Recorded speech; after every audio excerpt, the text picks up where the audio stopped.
मला बऱ्याच वर्षापासून शेत जमीन घ्यायचा माझा प्लॅन होता, पण शेतीचे काही बॅकग्राऊंड घरी नसल्यामुळे माझा काही प्लॅन पुढचा ठरत नव्हता. पण जेव्हा मी सुरू केलं तेव्हा बरेचसे प्रोजेक्ट्स बघितले आणि ते बघत असताना सिनेटचं मी सोशल मीडिया थ्रू हे बघितली ॲडव्हर्टाईज आणि एकदा ऑफिसमध्ये येऊन भेटून गेलो आणि त्याच्यानंतर लगेचच दुसऱ्या दिवशी मी साईट व्हिजिट केली.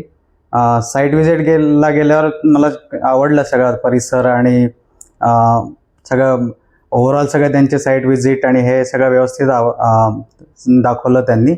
आणि त्याच्यानंतर पुढची जी प्रोसेस आहे ती पण आत्तापर्यंत एकदम व्यवस्थित झाली. माझं पेमेंट झाल्यानंतर MOU आणि खरेदी खत इथपर्यंत माझं लगेच झालं आणि आता मला खरेदी खत तयार आहे आणि आता पुढचं 7-12 होऊन पोझिशन पण लवकरच मिळेल अशी मला गॅरंटी आहे. सो सिनेटकडे माझा एक्सपिरियन्स ओव्हरऑल खूप चांगला होता. इथे आल्यानंतर बऱ्यापैकी पॉझिटिव्ह वातावरण वाटलं. सगळ्या स्टाफकडनं मला रिस्पॉन्स किंवा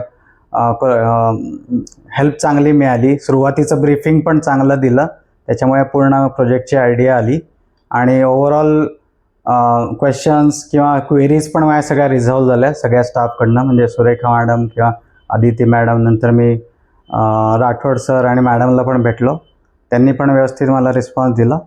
त्यामुळे ओव्हरऑल माझा एक्सपिरियन्स चांगला होता. रोड आणि याची कामं चालू आहेत तिथे आणि इलेक्ट्रिसिटी आलेली आहे आणि पाण्याचे पण तिथे सोर्सेस आहेत. सो आपलं पोझिशन मिळाल्यानंतर प्रत्येकाला वॉटर सप्लाय तिथपर्यंत मिळतो.